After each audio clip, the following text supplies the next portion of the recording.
வணக்கம். யோசிச்சு பாருங்க, ஒரு புது வருஷம் நம்ம கேலண்டர்ல தேதியை பார்த்து குறிக்காம வானத்துல நட்சத்திரங்களுக்கு நடுவுல சூரியன் போற பாதையை வச்சு ஆரம்பிச்சா எப்படி இருக்கும்? இன்னைக்கு நம்ம தமிழ் புத்தாண்டை பத்தி தான் பார்க்க போறோம்.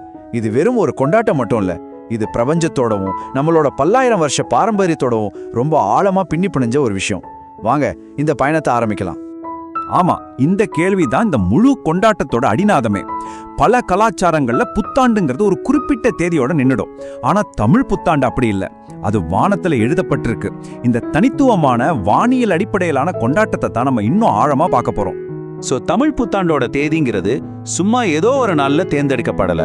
இதுக்கு பின்னாடி துல்லியமான அறிவியல் இருக்கு. அதாவது சூரியனோட இயக்கத்தை வச்சு தீர்மானிக்கப்படுது. இது ஒரு பிரபஞ்ச கடிகாரம் மாதிரி ஒவ்வொரு வருஷமும் சரியான நேரத்துல நமக்கு புது வருஷத்தை அறிவிக்கும். இதோட அடிப்படை என்னன்னா சூரிய நாட்காட்டி. சிம்பிளா சொல்லணும்னா நம்ம பூமி சூரியனை சுற்றி வர்றத அடிப்படையா வச்சதுதான் இது. இன்னும் குறிப்பா சொல்லணும்னா சூரியன் மேஷ ராசியில நுழையிற அந்த ஒரு துல்லியமான நொடியில தான் புத்தாண்டு பிறக்குது. இதுதான் இந்த விழாவுக்கும் வானியலுக்கும் உள்ள நேரடி தொடர்பு. இந்த பாரம்பரியம் எவ்வளவு அறிவியல் பூர்வமானதுன்னு இந்த எண்களை பார்த்தாலே உங்களுக்கு புரியும். பூமி சூரியனை ஒரு முறை முழுசா சுற்றி முடிக்கிறதுக்கு சரியா 365 நாட்கள், 6 மணி நேரம், 11 நிமிடம், அப்புறம் 48 வினாடிகள் ஆகுது. நம்ம தமிழ் நாட்காட்டி இந்த துல்லியமான கணக்கீட்டை தான் பல நூற்றாண்டுகளா பின்பற்றி வருது. ஆச்சரியமா இருக்குல்ல? இந்த வானியல் நிகழ்வு வழக்கமா ஒவ்வொரு வருஷமும் ஏப்ரல் 14ஆம் தேதி நடக்கும். அன்னைக்கு தான் தமிழ் நாட்காட்டியோட முதல் மாசமான சித்திரை மாதம் பிறக்குது. அதனாலதான் நாம சித்திரை முதல் நாள புத்தாண்டா கொண்டாடுறோம். சரி, இப்போ கொஞ்சம் டைம் டிராவல் பண்ணி பல நூற்றாண்டுகளுக்கு பின்னாடி போவோம் வாங்க. இந்த கொண்டாட்டத்தோட வரலாற்று வேர்கள் எவ்வளவு ஆழமா இருக்குன்னு நாம பார்க்க போறோம். இதெல்லாம் எப்படி ஆரம்பிச்சதுன்னா, சோழர்கள் காலத்துல தான் இந்த பாரம்பரியம் ஒரு முறையான வடிவத்துக்கு வந்துச்சு. சுமார் 9ஆம் நூற்றாண்டுல இருந்து 13ஆம் நூற்றாண்டு வரைக்கும் அவங்க தமிழ் நாட்காட்டிய முறைப்படுத்தி சித்திரைய முதல் மாதமா அனுசரிச்சாங்க.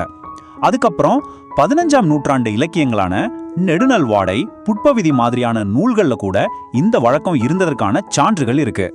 பாருங்க, மலைப்படுகடாம்ங்கிற ஒரு பழங்கால இலக்கியத்திலிருந்து வந்த வரி இது. புத்தாண்டின் முதல் நாள்ல வேங்கை மரம் தங்க நிறத்துல பூத்து குலுங்குன்னு இது சொல்லுது. இதுல இருந்து என்ன தெரியுது? இந்த வானியல் நிகழ்வுக்கும் இயற்கையோட மறுபிறப்புக்கும், அதாவது வசந்த காலத்துக்கும் உள்ள அழகான தொடர்பை நம்ம முன்னோர்கள் அப்பவே எவ்வளவு அழகா பதிவு செஞ்சிருக்காங்க பாருங்க. எந்த ஒரு பழமையான பாரம்பரியத்தை எடுத்துக்கிட்டாலும் சரி, காலப்போக்குல அது சில விவாதங்களுக்கு உள்ளாகிறது சகஜம்தானே. அதே மாதிரி தமிழ் புத்தாண்டோட தேதியை பத்தியும் நவீன காலத்துல சில விவாதங்கள் நடந்துச்சு. இது எந்த காட்டுதுன்னா, கலாச்சாரங்கிறது நிலையானதில்ல, அதுவும் காலத்துக்கேற்ப விவாதிக்கப்படுங்கிறது தான். இந்த விவாதத்தோட மையப்புள்ளியா 2 மாசங்கள் இருந்துச்சு. ஒன்னு சித்திரை, இன்னொன்னு தை. சித்திரை தான் சூரிய நாட்காட்டி, இலக்கியம், வரலாற்று சான்றுகளோட அடிப்படையில பாரம்பரியமான புத்தாண்டு மாசம். ஆனா 20ஆம் நூற்றாண்டுல தை மாசத்தை புத்தாண்டா கொண்டாடலாம்னு ஒரு கருத்து முன்வைக்கப்பட்டு அது ஒரு பெரிய கலாச்சார விவாதத்துக்கே வழிவகுத்துச்சு. இந்த விவாதம் 1921லயே ஆரம்பிச்சிருச்சு. அப்புறம் 2008ல தை முதல் நாள் தமிழ் புத்தாண்டா தற்காலிகமா அதிகாரப்பூர்வமா அறிவிக்கப்பட்டுச்சு. ஆனா 2011ல அரசாங்கம் அந்த முடிவை மாத்தி சித்திரை முதல் நாளையே மீண்டும் அதிகாரப்பூர்வ புத்தாண்டா அறிவிச்சுச்சு. இது மூலமா அந்த பாரம்பரிய வழக்கம் மீண்டும் நிலைநிறுத்தப்பட்டுச்சு. சரி, இந்த வரலாறு வானியல்னு பெரிய விஷயங்களை பார்த்தாச்சு. இப்போ இந்த கொண்டாட்டத்தோட இதயத்துக்குள்ள போவோம்.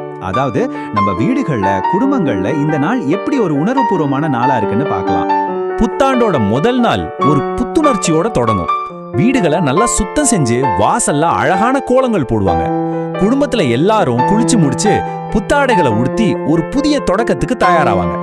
எல்லாத்துக்கும் மேல வீட்டுல இருக்கிற பெரியவங்க காலில் விழுந்து ஆசீர்வாதம் வாங்குறது ரொம்ப முக்கியமான ஒரு சடங்கு. அந்த வருஷம் முழுக்க நல்லா இருக்கணும்னு அவங்க மனசார வாழ்த்துவாங்க. இந்த கொண்டாட்டம் வெறும் வீட்டுக்குள்ள மட்டும் நிக்காது.